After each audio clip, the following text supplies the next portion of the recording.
Alléluia.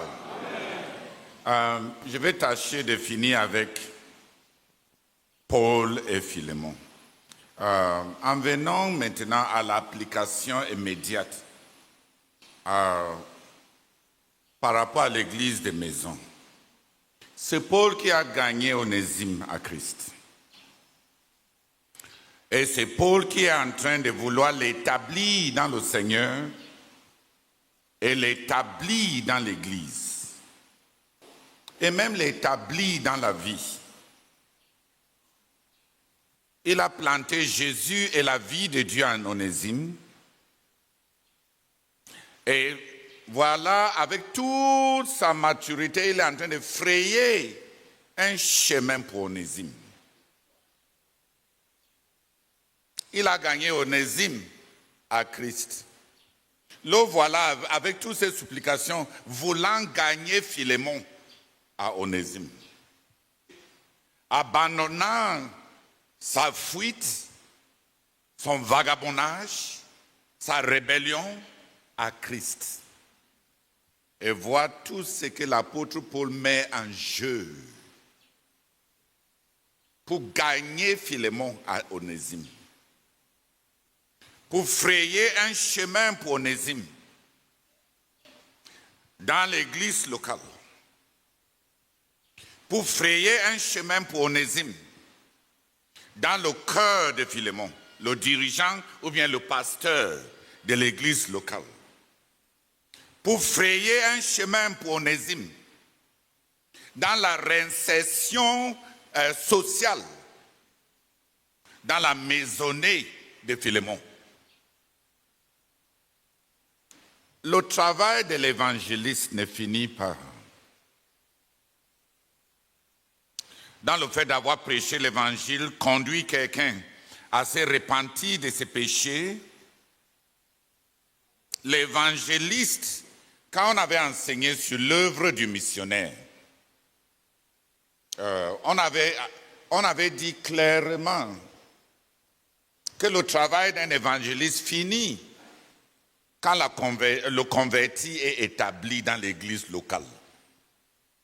Quand il y a eu passation de responsabilité.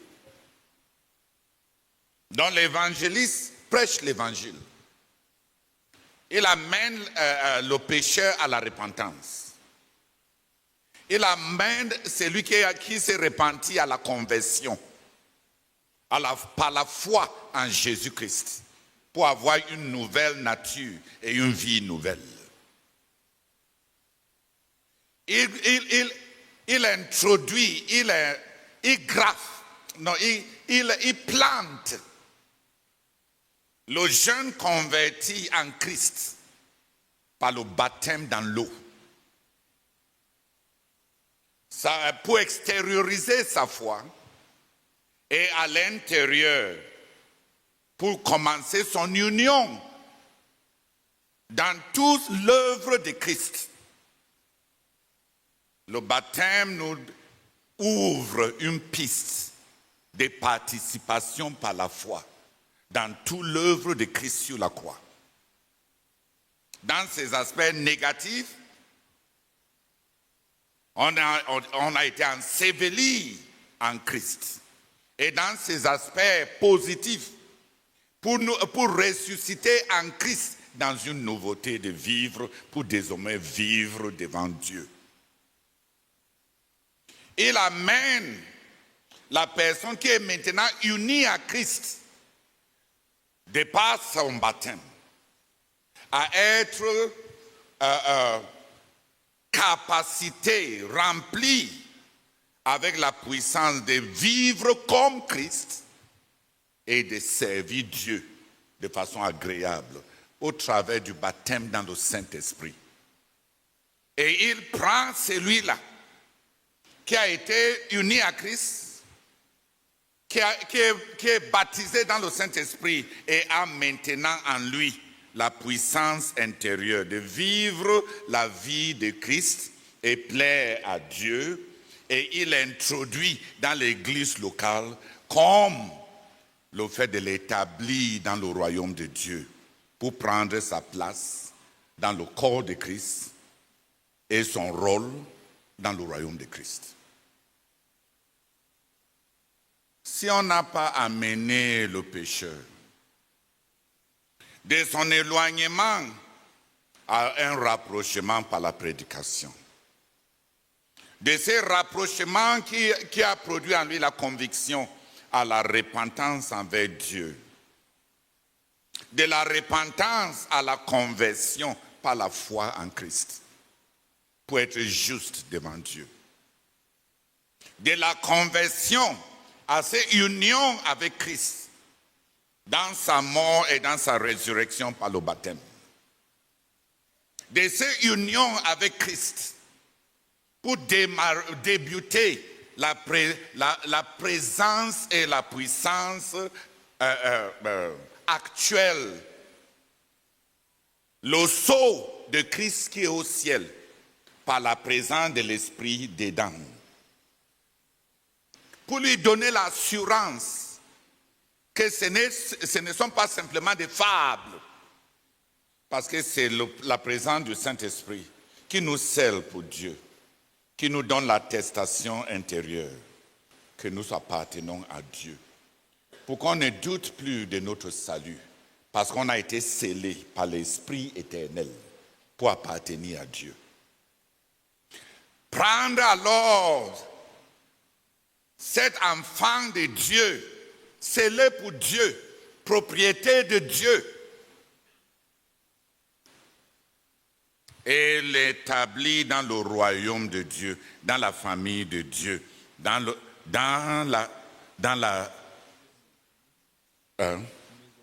la maisonnée de Dieu. Quand il amène le jeune converti, jusque-là, jusqu'à établir le jeune converti dans l'assemblée locale, l'évangéliste n'a pas fini son travail.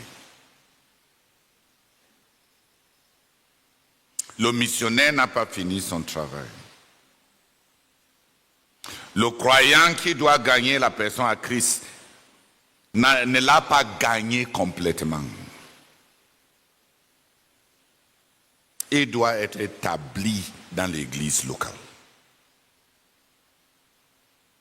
Parce que c'est à ce niveau de l'établir à l'église locale que son travail finisse et il fait une passation de responsabilité au pasteur.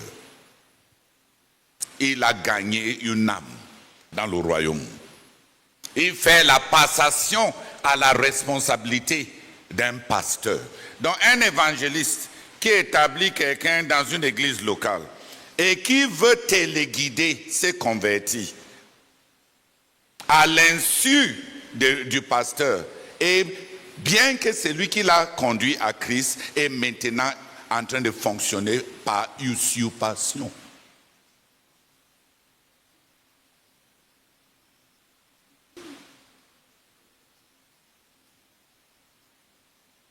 Parce que son travail est fini. Et maintenant, quand le pasteur assume ses convertis, la Bible nous dit que les pasteurs qui assument les responsabilités vont rendre compte pour chaque brebis devant Dieu. Quand tu commences à téléguider quelqu'un pour qui c'est un autre qui va rendre compte, ce n'est pas parce que tu aimes te convertir. C'est parce que tu es un électron libre de désordre dans le royaume de Dieu. Ta relation avec ta convertie n'est pas finie, comme dans ces passages, comme on va voir quand on va étudier Paul et Onésime. Mais en tant qu'évangéliste, voyez Paul, il est en train de frayer un chemin pour son converti, pour son jeune converti, et il fraye ce chemin à ses dépens.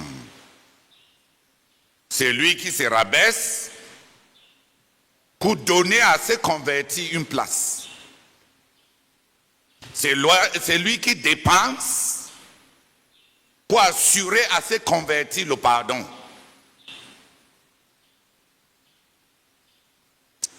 Dans Luc chapitre 10, versets 30 à 35. Le parabole du bon samaritain. La Bible nous montre clairement la transition entre le travail d'un gagneur d'âme et le pasteur. Luc chapitre 10, versets 30 à 35. Jésus reprit la parole et dit: un homme descendait de Jérusalem à Jéricho.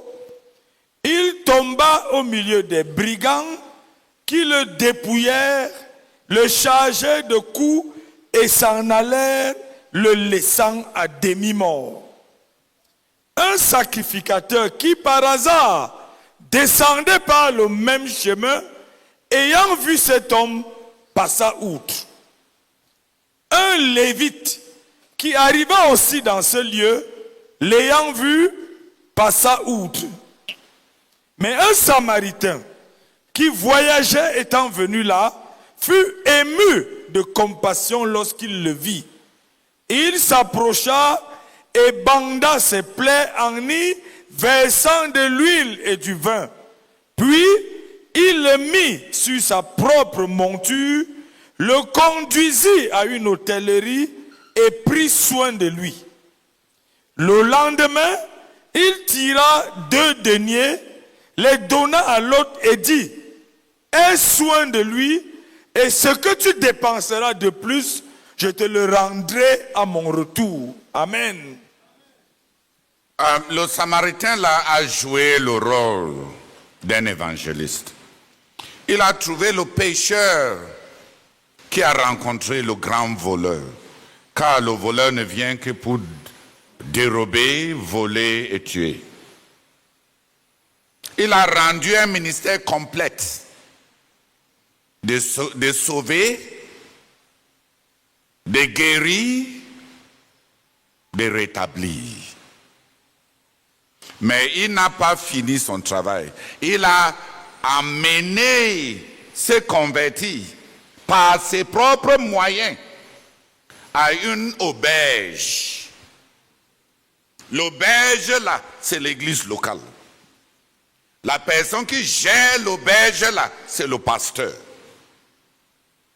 Il a logé s'est converti, sauvé, guéri à cette auberge. Mais le lendemain, il a supplié le responsable de l'auberge: je le laisse entre tes mains. Voilà un peu un amortissement de coûts de charges. Si ça prend de loin plus, je l'aime, je te les rendrai.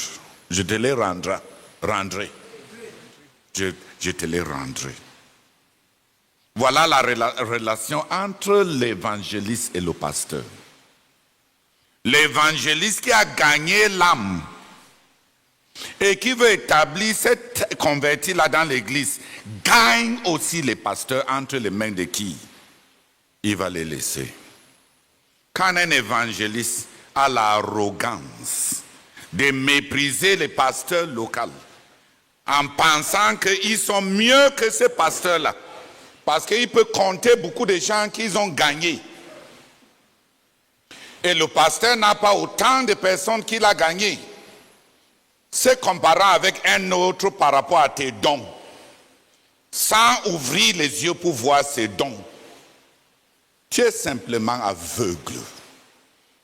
C'est les bêtises que Jeunesse et Vie avait fait au début. Ils sont en train de se repentir petit à petit. Mais ce n'est pas seulement Jeunesse et Vie. Beaucoup de frères sont comme ça. Beaucoup de gens sont comme ça. Il y a un manque de respect pour le pasteur. Tu vois, mais celui qui gérait l'auberge là n'a pas dit: maintenant, comme tu me l'as remis, il est ma responsabilité, il m'appartient pour toujours. Ne le rends jamais plus visite. Ne l'appelle jamais plus. la porte était ouverte par rapport à l'avenir. Qu'au travers de ces pasteurs, l'évangéliste peut toujours aider le converti. Si toi tu dépenses davantage, quand je viendrai, je te les rendrai. Est-ce qu'il a dit que quand je viendrai, je vais me renseigner auprès de lui comment m'occuper de lui? Donc tu vois, l'évangéliste a trouvé un couvrier. Tous les deux, ils ont intérêt à se convertir. Tous les deux sont couvriers. L'apôtre Paul dit, moi j'ai planté, Apollos a arrosé. Chacun recevra sa récompense selon son travail. Mais c'est à Christ qu'appartient le champ. À Christ appartiennent les brebis. On a beaucoup péché dans notre ministère, dans les relations entre ceux qui gagnent les âmes et ceux qui gèrent les églises locales. Tout d'abord, les pasteurs sont arrogants et ils veulent exproprier des convertis de tout contact et de toute redevabilité envers ceux-là qui les ont conduits à Christ. C'est méchant et c'est malhonnête.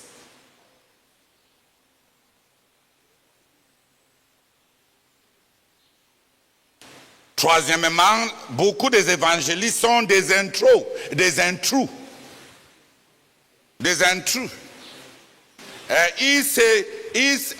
Ils vont au-delà de leur ministère. Et ils n'ont pas compris que c'est ça qui a effectivement fait de Lucifer et des démons ce qu'ils sont devenus. Les anges qui ne sont pas restés dans leur poste, Dieu les réserve pour des tourments éternels. Plusieurs évangélistes, comme sont Lucifer, ils ne se contentent pas de leur poste.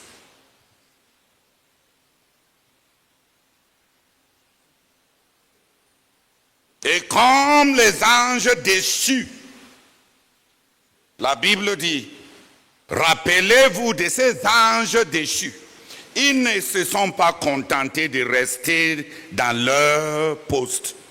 Ils ont voulu dépasser. Et Dieu les réserve pour des tourments éternels. Souvenez-vous de Ozias. Il était le dirigeant. Et il ne s'est pas contenté de son poste. Il a voulu aussi gérer le sacerdoce, la prêtrise. Il voulait aussi faire tout.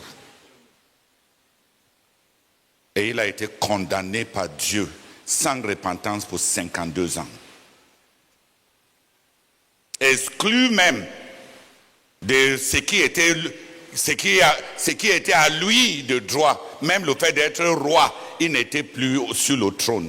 On l'a construit une maison dans le désert. Et les évangélistes aussi qui croient, qui transforment l'église à un escalier pour grimper vers le leadership et l'usurpation. Heureusement, j'espère qu'ils auront même quelqu'un pour construire pour eux un auberge dans le désert. Parce qu'ils vont finir dans le désert.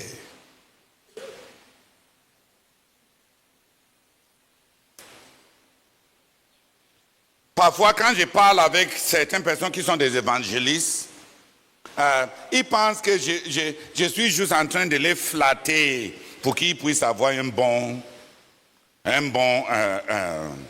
pour traiter les autres bien. Ils ne savent pas que je suis en train de les sauver de la destruction éternelle. Les anges qui n'ont pas su garder, rester dans leur poste, dans leur état, dans leur piste, Dieu les a réservés dans les chaînes pour les tourments éternels.